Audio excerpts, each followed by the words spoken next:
At Jump Festa, it was announced finally that Bleach's final arc will be animated. This comes as some really terrific news,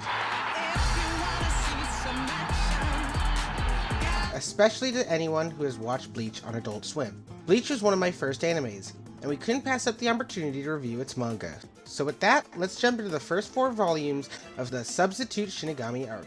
Chapter 1 begins with Rukia traversing Karakure Town at night. She notes something we grow accustomed to on this series: strong spiritual energy. The scenery then changes to an evening time as we finally see our protagonist, Ichiko Kurosaki. Even as early as Chapter 1, it's evident that Ichiko is a hothead with a heart of gold.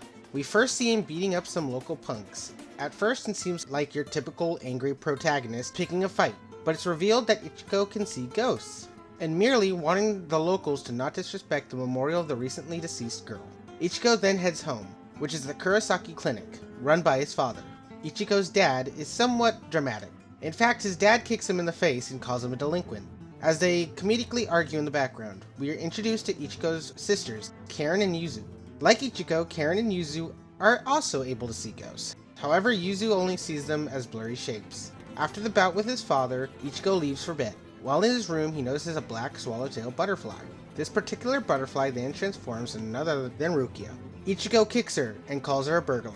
Clearly, Rukia is surprised. She stammers to Ichiko, You can see me? And you kicked me?" She introduces herself as a Soul Reaper, along with telling Ichigo about the Soul Society and her role as a Soul Reaper. She also exorcises the ghosts that latched onto Ichigo. Though Rukia, we learn that there are 2 types of souls: whole spirits, which are what Ichigo has seen so far, and hollows, which are spirits that are evil and attack both the living and dead. But suddenly, Ichigo hears a roar. Rukia doesn't hear it at all at first, but she does. She instructs Ichigo to remain where he is. However, Karen appears and warns Ichigo, which seems to bolster him enough to break the Kido through his own willpower. He comes to face the Hollow. Ichigo himself describes it as a monster and is clearly out of his depth. In the Hollow's grasp is Yuzu, but Rukia shows up and frees her. She explains that Hollows attack indiscriminately, and that they're drawn to high spiritual pressure. It just so happens that Ichigo has high spiritual pressure as well, due to his ability to see Soul Reapers, spirits, and Hollows, and the ability to break Kido. Ultimately, Rukia takes a bite meant for Ichigo. Now unable to fight, she entrusts half her Soul Reaper powers to Ichigo. I remember this scene so vividly from the anime. It was such an epic scene. Instead of only giving half of her energy, Rukia lost all of her power. She also realizes that she was unable to sense the Hollow in its roar at first, because Ichigo's high spiritual energy. In fact, the Zanpakuto Ichigo wields is massive, a sign of his overwhelming energy. Ichigo then engages the Hollow and defeats it in a single swipe. Thus, we begin Chapter 2. Despite what they've endured, the Ichigo's families don't remember what transpired. Their wounds are also gone, but the damage to their clinic remains, which is explained away by a truck crashing into it. Meanwhile at school, we meet another central character, Orihime. It's heavily implied she has a crush on Ichigo, and that's something they'll develop later in the story. Anyway, as school is a familiar face, the Soul Reaper, Rukia. She explains to Ichigo that she can't return to the Soul Society because she isn't currently a Soul Reaper. Rukia also reveals to Ichigo that he absorbed all of her energy. This of course makes him a Soul Reaper now. Then Rukia drops a bomb on Ichigo. Until her powers return, Ichigo must complete all the work of her job as a Soul Reaper. The way she tells him is cheerful, if not excited for him. And, well, Ichigo refuses. He claims that he fought the Hollow to save his family, and that he won't be self-sacrificing himself for strangers. But Rukia didn't come unprepared.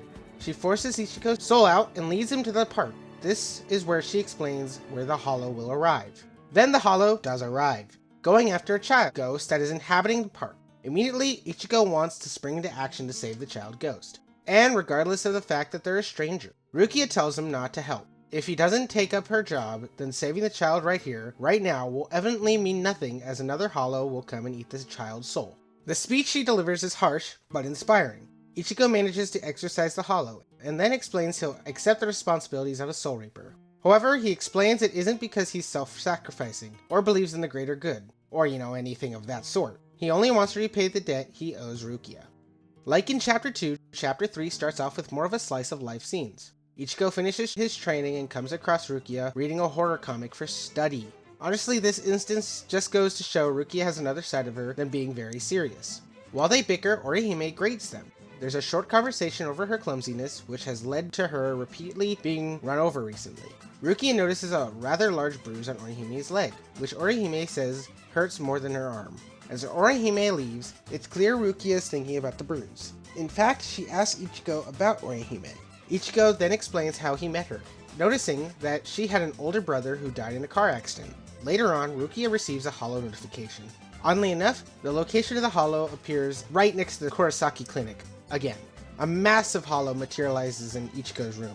Ichigo tries to exorcise the hollow, but his cut is way too shallow. Then the hollow seemingly disappears. Ichigo realizes the hollow was Orihime's dead brother.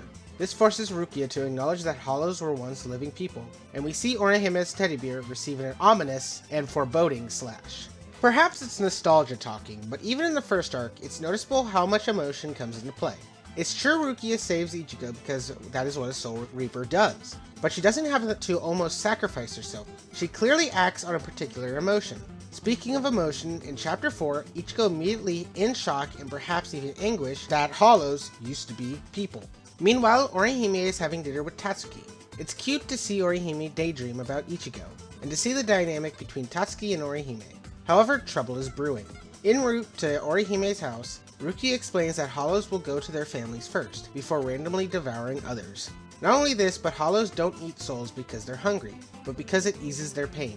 She goes on to explain how hollows become to be. Back at Orihime's house, her soul is knocked out of her body. She engages the hollow, but thankfully Ichigo arrives. Chapter 5 begins where 4 left off. The hollow takes Orihime and the two talk. She recognizes him as her deceased brother, Sora. Sora himself then explains that it brought him joy about Orihime praying for him. However, she stopped altogether once she entered high school. This was something that upset Sora enough for him to say it was unbearable. Sometimes I just wanted to kill. Again, there's something raw and heart-wrenching about the conversation between Orihime and her brother Sora. It's not some random hollow. He's someone both Ichigo and Orihime are familiar with. That being said, Ichigo is able to catch up to them. Chapter 6 reveals not only more of Orihime's backstory, but the continued fight between Ichigo and the now hollow Sora. However, Sora attempts to eat Orihime. He bites into her shoulder and tells him that she stopped praying for him because he didn't want him to see her sadness. So she told Sora about her moments of happiness instead. Orihime goes on to say that she didn't realize Sora felt so lonely, which causes Sora to experience a moment of clarity. He is reaped of his own choice, and Rukia explains that exorcised hollows don't die. They're cleansed of their sins so they can enter the Soul Society. Really, the way she explains it, it spins the job of a Soul Reaper to be something more empathetic, and unlike how it was presented. Anyways, Rukia erases Orihime's memory of the night, and we see that the three of them are safely back at school. With Chapter 7 comes another character introduction, that being Yusutoro. He's been protecting his friends from falling in a steel beam. Despite being injured, his first concern is his friends. Later on, he meets with Ichigo, Rukia, and the other of his friends. He shows them to the talking bird he got, which Rukia notes has a soul, so therefore they'll need to perform a kanzo. Once at the clinic, Ichigo learns that the newest patient is none other than Chad. Honestly, Volume 1 does an excellent job of introducing us to some characters, along with the themes that will become more prevalent on a later date. Not only this, but it's such a throwback to read, especially due to the art style of it. Volume 2 starts off with the Chapter 8. Ichigo's father tells Ichigo that Chad is missing. Of course, Ichigo looks for him at school, but Chad isn't there. He skips class to look for Chad, along with Rukia. However, they're unable to find him, which prompts Ichigo to use the bird to find the hollow. Due to the distance and the fact the bird has both a parakeet's and human soul, Rukia is impressed by the fact Ichigo senses a hollow. He follows the spirit ribbon right to Chad. A sick Karen also appears. Rukia tells Ichigo to take Karen home. While they are taking her home, Karen tells Ichigo that she saw the parakeet's memory, which was his mother's murder. She begs him to help the human soul within the bird. In Chapter 9, Rukia gives chase to Chad, but the hollow pursuing them catches up to her. Rukia takes the hollow on hand-to-hand combat. Unfortunately, without her Soul Reaper power, she is no match for the hollow. Even one of her Soul Reaper spells does not do any damage. That being said, the hollow acknowledges that he is not only each one, but two Soul Reapers. While running away, Chad decides to head back and help Rukia. He punches the hollow without seeing it. With Rukia helping, he's even able to hit the hollow while it's airborne. The beginning of the Chapter 10 implies the hollow is on the ropes, but has a trick up its sleeve. Multiple other hollows appear and hold down Rukia and Chad. However, Chad shakes off the creature. He is able to land a blow on the hollow before it goes airborne again. The two work together, with Chad launching Rukia towards the hollow. The Hollow is able to catch Rukia by surprise. He throws leeches on her. They explode on command by the sound its tongue makes. It then is revealed that another minion found the parakeet's cage. Being as vicious as ever, the Hollow encourages Rukia to run so he can maliciously chase her. She does, in fact, run. During the game of cat and mouse, she showers her in more explosive leeches, though Rukia immediately stops. She tells the Hollow that it told her she can fight back, and with that Ichigo arrives on the scene. Next, chapter 11 sees Ichigo battle the Hollow. Before we continue, I must say the designs for the Hollow, especially this one, is amazing. Yes, it's similar to a bat, but it's creepy and warped. The shape is familiar and yet retains an element of terror. Meanwhile, Chad catches up to them. He's carrying the birdcage. The parakeet then reveals that the Hollow told him he would resurrect his mother. Obviously, this isn't true. The Hollow was a serial killer who murdered the parakeet's mother. As a Hollow, it trapped the parakeet's soul within the bird. Ichigo seems to get the upper hand and he manages to rip off the Hollow's tongue. Fortunately, in chapter 12, the fight continues. Ichigo reaps the Hollow, and we see what the gates of hell look like. There's an epic size and magnificently designed with 2 massive skeletons on its door. Afterwards, the Konzo is performed, the parakeet's human soul goes to the Soul Society. With just 3 chapters left, chapter 13 has Rukia traveling to the Urahara shop. There she meets with the shop manager, Kisuki Urahara. She picks up multiple items such as a power cell for her soul paper and an internal soul fixing medication. Lastly, Rukia is given a special item she ordered. The special item are substitute soul pills, which she gives to Ichigo. Their purpose is to force the soul out of the body. Ichigo takes one and leaves the substitute soul to go find Hollow. But unfortunately, it's revealed that the substitute soul within Ichigo's body was a defect. In chapter 14, we see the substitute soul cause some shenanigans, such as destroying a fence, and jumping into Ichigo's classroom from ground level. The soul causes problems within the classroom until Rukia and Ichigo, seeing the substitute soul have such enhanced abilities, leads Rukia to realize that it was not a sub-soul, but a modified soul. Their search continues in chapter 15 with Rukia and Ichigo losing the modified soul, and Rukia explains exactly what a modified soul is. They're essentially experiments created by the Soul Society. However, they were ultimately deemed to be destroyed due to the ethics of the project. It's interesting to see that Ichigo is at odds about this. He believes it's wrong to destroy the modified soul simply because they fit their purpose. Unlike him, Rukia is more by the book, saying that these laws protect both humans and spirits alike. In the meantime, Urahara's shop set off to recover the modified soul. Chapter 16 marks the end of Volume 2, but regardless, it goes into it despite destroying their game. The modified soul rescues the boys from a hollow. This scene and its symbolism really stuck out to me.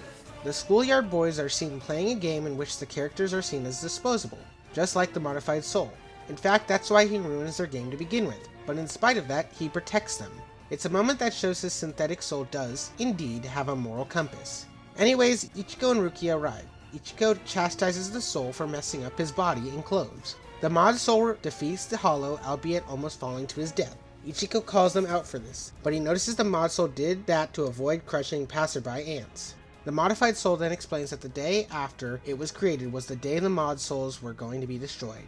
They were lucky to be shipped out with the other goods, but still dreaded the day they'd be destroyed. Because of this, the modified soul values life to such a degree that he tells Ichigo, "I decided no one has the right to take a life." Finally, the Urahara shop folks show up and try to reclaim the soul. Rukia takes the soul pill from Kisuki, saying that she's pleased with her purchase. Besides, the Urahara shop operates outside of the law, so they aren't obligated to destroy it. Volume ends with the modified soul now in Ichigo's possession. Volume 3 starts off with chapter 17, which explains what happened to the modified soul. Being unable to find a freshly dead body, Rukia and Ichigo resort to putting the soul into a teddy bear. However, the soul at least has a name now, Kon. While getting dressed for school, Ichigo acknowledges that it's tomorrow. He looks almost somber with his body language. Tomorrow is once again alluded to at school when Tatsuki mentions that Ichigo won't be attending the next day. Later on, Ichigo discloses why tomorrow's so important. It's the day his mother was murdered. Chapter 18 delves more into Ichigo's background with a narration by Tatsuki. She's known him since they were 4, noting that despite crying when he was lost at their local dojo, Ichigo would still have the biggest grin when he saw his mother. Meanwhile, Ichigo takes the trip to visit his mother's grave. Along the way, Rukia joins them. Ichigo pulls her aside and the two talk. Rukia tells Ichigo she's only tagging along in case a hollow shows up. She then asks Ichigo about his mother's death, noting he used the word killed. Rukia proposes the idea that Ichigo's mom was killed by a hollow. Ichigo rebuffs her, but runs away at the sight of a little girl. Rukia catches up to Ichigo and tells her it was him who got his mother killed. Like the previous chapter, Chapter 19 focuses on Ichigo's backstory with his mom and the anniversary of her death. He thinks back to when she died. His mother was the one person the household revolved around, and Ichigo remembers he never saw her cry or get mad. When she died, Ichigo couldn't discern the difference between the living and the dead, so he rushed towards what he believed to be another child alone in the rain. His mother ran after him. She dies, but Ichigo is unable to see what killed her. While Ichigo thinks back on his mom, Karen is seen consoling Yuzu, until she sees the girl Ichigo saw previously. Noting that it is most likely a ghost, she goes to investigate. However, behind the ghost is a large mouth, posed to attack. With Chapter 20 comes Karen is telling Yuzu to stay back. She asks the ghost what it is, and what is behind it. The ghost is delighted that Karen can see what is behind it.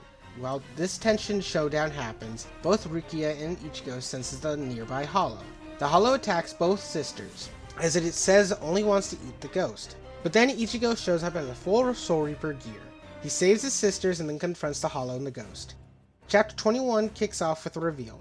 The little girl in front of the hollow isn't a ghost, but an extension of the hollow, similar to an anglerfish antenna. Rukia then explains its code name is Grand Fisher because of this, and the hollow only goes after those whose high spiritual energy. The Grand Fisher, like other hollows, is massive in size, and has a rather unsettling appearance. Ichigo charges at the Grand Fisher. The two engage in a fight. Rukia tries to persuade Ichigo to leave, and then he stubbornly tells Rukia to take his sisters back and go. Next, Chapter 22 continues their fight, and Grand Fisher wounds Ichigo. And the Grand Fisher also changes its bait to match the appearance of Ichigo's mom, most likely to mock him. Then in Chapter 23, Grand Fisher reveals how it evaded the Soul Society for so long, by turning its bait into a Soul Reaper's loved one. The Grand Fisher gains the advantage. However, Ichigo allows himself to be impaled in order to slice the hollow. With only 2 chapters left for Volume 3, we see that the Grand Fisher escapes the baited body it had before. Rukia begs the heavily wounded Ichigo, but he insists he must fight the hollow and win, although he passes out in her arms and she thanks him for not dying. The last chapter full of Volume 3 has Ichigo visit his mother's grave alongside his father. His father says that he doesn't blame Ichigo for his wife's death because she died protecting him. It's a sweet moment for the two, and really shows that his father has a soft side that isn't so comedic. After his father leaves, Ichigo tells Rukia he must stay as a Soul Reaper for just a little bit longer. He wants to not only protect people from hollows, but avenge his mother's death. Meanwhile, the Grand Fisher has also vowed revenge on Ichigo. Well, we're finally at the last stretch of the review, Volume 4. Chapter 26 is more of a Kon-based chapter. In fact, Kon decides to head off on an adventure in order to find someone who will cherish him. He sees Orihime and concocts a plan with the goal of Orihime hugging him. Despite this, he's sent flying by Tatsuki's soccer ball and Orihime's baseball. The stuffed bear then comes across a group of girls from Ichigo's class. His inner thoughts reveal that he hopes to be taken home and given a shared bath with one of the girls. Despite deciding to strike out on his own, it's clear Kon, in fact, is a pervert at heart. One of the girls kicks him and Kon makes a noise. Because of this, he takes off, only to be followed by the one who kicked him, Rio. Even Chad gave chase. Due to his insane chain of events, Kon decides to return home. Yuzu finds him, gives him a bath, and dresses him like a baby. Despite absolutely horrified by this, Kon decides he likes living with Ichigo more than anything, and apologizes to him for running away. This chapter doesn't offer much plot, nor does it have an epic fight or any real tension, but it's a nice detour from the heavy Grand Fisher chapters. Though I may simply be biased considering I find Kon's interactions to be hilarious. Now, Chapter 27 has an acclaimed psychic, Don Kirijo, coming to Kakure Town to film his show. Ichigo finds him to be annoying because he believes superstitions are made to take advantage of people. Unfortunately for him, and his friends and family are obsessed with Don. Even worse, he's dragged to the taping. He bemoans the experience, but Rukia tells him to cheer up and see if as a break from school and Soul Reaper job. This doesn't stop him from asking Rukia if the hospital is really haunted. She tells him that typical places like these are haunted by fixed locations of Jubakao ghosts. They aren't detected by Soul Reaper sensors, as these type of ghosts only appear in territories that are invaded. In Chapter 28, a scream can be heard from the hospital. Rukia confirms it's one of those ghosts, and explains that the whole process of becoming a hollow, not only this, but it's a spirit that has regrets and their chain of fate is anchored to them. This could either be a place of a person, and the spirit is bound to the hospital, then rants about not inheriting it, while a hole continues to form in its chest. While the taping has just begun, Ichigo asks if they should exercise the spirit now, and Rukia says it can take years for a spirit to become a hollow. However, they will perform a Kinzo once the taping is over. Regardless, Dawn agitates the hole in the spirit's chest, which is a surefire way to speed up the holification process. Meanwhile, Chapter 29 has Ichigo and Rukia restrained by the security because they try to stop Dawn. Thankfully, Kazuki uses his cane to Ichigo change into his Soul Reaper form. Ichigo then tackles Dawn, and surprisingly enough, Dawn can see spirits as well. It appears as if the ghost is going to turn into a hollow any second now, but it suddenly vanishes. With only 4 chapters left, Chapter 30 reveals the spirit wasn't exorcised but evaporated due to holification, only to reappear in a different location. The hollow manifests above them, to both Dawn and Ichigo's surprise. Honestly, it's funny to see an interaction between Dawn and Ichigo. They're completely opposite, as Dawn is more dramatic, if not laid back. That being said, Dawn isn't the worst. He pushes Ichigo back when the hollow goes to attack, but despite not knowing what a hollow was previously. Obviously, Ichigo doesn't let him fight the hollow alone, but interestingly enough, Ichigo's sisters and friends can see the fight to varying degrees of visibility. In the next chapter, the two run from the hollow, as Ichigo is trying to get Dawn away from it. He asks Dawn why he refuses to leave, and Dawn explains that most of his viewers are children, and he must be a hero to them. Despite his very own conman-esque nature, it's somewhat heartwarming that Dawn is so, well, invested in being an example to young viewers. The hollow reappears, but Ichigo's Zanpakuto is too tall for the ceiling. However, Dawn shoves his cane to the hollow's jaw and plans to sacrifice himself for Ichigo. Chapter 32 thankfully shows that it was a farce, as he frees Ichigo's Zanpakuto. Ichigo faces off against the hollow, and their fight extends to the roof. Of course, Dawn follows them. Ichigo is able to cleanse the hollow. He then tells Dawn about what hollows are, and what agitating a hole in a spirit's chest does. Dawn is discouraged by this, but bolters up to meet the public. Chapter 33 opens with Ichigo dealing with the aftermath of Dawn's taping. He's chewed out by one of his teachers along with his friends. Rukia uses her demure demeanor to allow the group to escape, which truthfully is pretty funny. Later on, Ichigo receives a visit from Dawn. Thankfully for him, he's called to deal with a hollow. Finally, the last chapter of Volume 4. Ichigo and Rukia have found themselves being beaten to a hollow, meaning each time they arrive, a hollow is already gone, when Rukia herself believes the soul pager may be broken.